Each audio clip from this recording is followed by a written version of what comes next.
A questão da desconfiança, suspeição ou crítica às urnas não é algo privativo meu. Eu poderia citar vários nomes, citaria apenas alguns aqui. O senhor Flávio Dino, em 2012, quando ele perdeu a eleição, ou 2010, quando ele perdeu a eleição para o governo do Maranhão. Ele diz, eu teria um vídeo, mas foi indeferido o pedido, mas no vídeo está o seguinte: hoje eu tive a oportunidade de ser vítima de um processo que precisa ser aprimorado, ser melhor auditado, que é o sistema das urnas eletrônicas. E depois, o senhor acredita que houve fraude? Houve várias modalidades. Palavra do senhor Flávio Dino.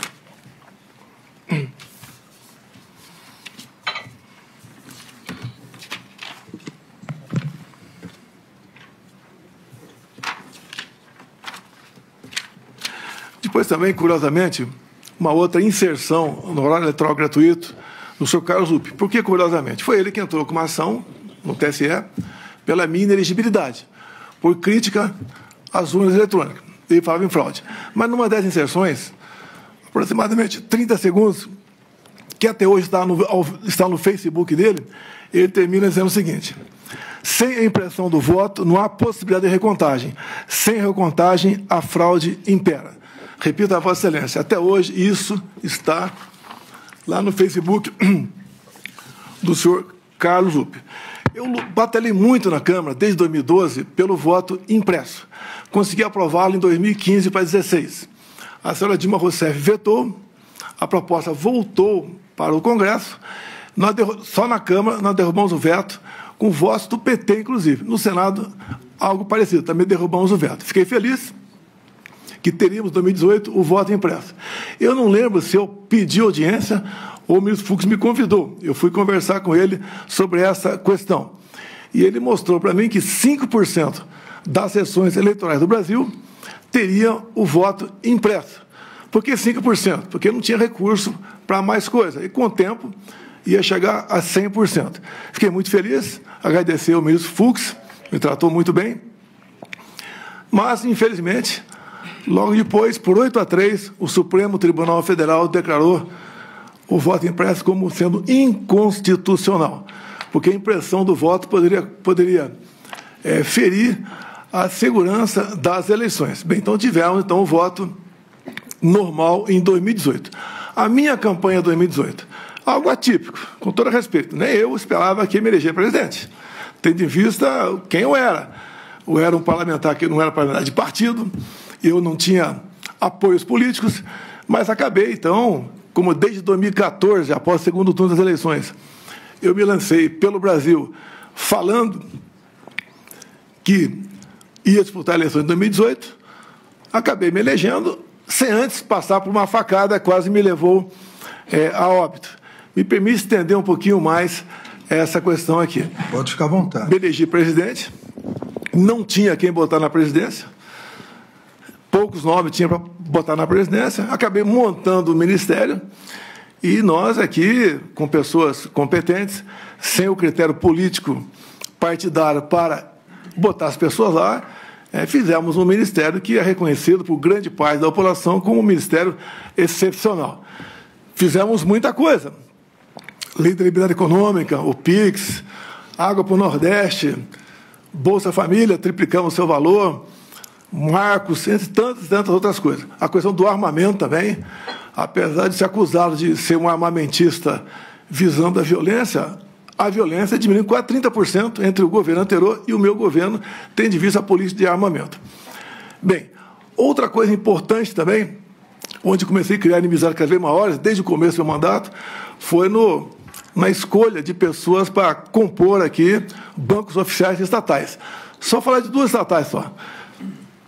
Porto de Santos dava um prejuízo de 500 milhões por ano, entreguei com lucro de 500 milhões. Então, esse 1 bi ia para algum lugar, para algum ralo, ganhei inimizades por aí. Uma outra, para ser mais rápido, Itaipu Binacional. Chegamos lá, botei o senhor Silvio Luna como presidente da estatal, e ao longo de 4 anos, nós reduzimos a tarifa em dólar de 45%, e uma empresa que era conhecida apenas por gerar energia, o que ela fez a mais? Fez a segunda ponte com o Paraguai, uma ponte com 170 metros de vão. Começamos a fazer a segunda ponte Porto Mutinho. Alongamos em 600 metros o aeroporto de Foz do Iguaçu. Mais ainda, Atendemos com pequenas obras de infraestrutura mais de 50 municípios no entorno da bacia. Asfaltamos a Transboiadeira, 43 quilômetros. Fizemos o acesso aos aeroportos. Ou seja, sobrou dinheiro para fazer muita coisa lá. E, obviamente, isso, no passado, a tarifa era cheia e nem obra era feita e era usado à vontade esse recurso. Por que à vontade? Porque é uma empresa que não é auditada pelo TCU por ser binacional. O que os conselhos decidem, está decidido e ninguém toca mais no assunto. Então, quando a gente começa a tapar os ralos da corrupção, aparece uma enormidade de pessoas que vão contra a gente. Eu não cortei recurso para a imprensa por ser malvado. É que eu fui o único presidente, senhor ministro, o único que tinha um teto de gasto pela frente. Eu não podia gastar mais do que aquilo, diferentemente do que acontece agora, do que acontecia antes de mim.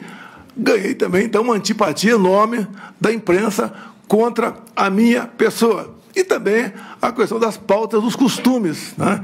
Eu sou católico, minha esposa é evangélica, e eu sempre preservei a família e a inocência de criança em sala de aula. Mais um foco de atenção contra a gente.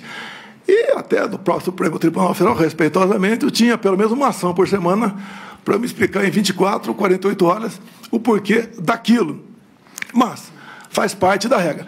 Vossa Excelência, o senhor ministro Fux, aqui do Supremo, não me viram desrespeitar uma só ordem do senhor. Não me viram em nenhum momento eu agi contra a Constituição. Eu joguei dentro das 4 linhas o tempo todo. Muitas vezes me revoltava, falava palavrão, me revoltava, tá? Falava o que devia falar, sei disso, mas, no meu entender, fiz aquilo que tinha que ser feito. Quanto à providência na questão das eleições aqui, eu deixo claro a Vossa Excelência, as Forças Armadas não se miscuíram na política. E nem eu, como presidente, também fiz o mesmo. O senhor ministro Barroso, enquanto presidia o TSE, criou a Comissão de Transparência Eleitoral e colocou lá dentro, entre outras instituições, as Forças Armadas. O que eu falei para o ministro da Defesa? Já que colocaram a gente aqui, vamos fazer o melhor possível para nós auxiliarmos o TSE para que a eleição seja mais clara e transparente possível. No tocante àquela reunião de julho, onde alguns falam que reunião do golpe com 20 plaquinhas na frente das pessoas, mas 40 pessoas assistiam. Vossa Excelência falou ali que dos 70%. Coincidência, talvez, ministro? Eu complementei. Vão aparecer 49. Apenas uma coincidência. Não tinha prova de nada no tocante. Isso é um desabafo meu, com toda certeza. Dúvida sobre eleições. Aqui eu tenho um documento aqui da Associação Nacional dos Peritos Criminais Federais. Diz logo na entrada aqui: as fragilidades das urnas eletrônicas sem o voto impresso. E mais na frente, também, a Associação Nacional dos Peritos Criminais diz: fraude sistêmica facilitada, consenso científico, todo o sistema eletrônico / computacional possui vulnerabilidades. Então, basicamente, senhor ministro, a minha retórica me levava a falar dessa maneira. Essa reunião não era para ter sido gravada, algo reservado.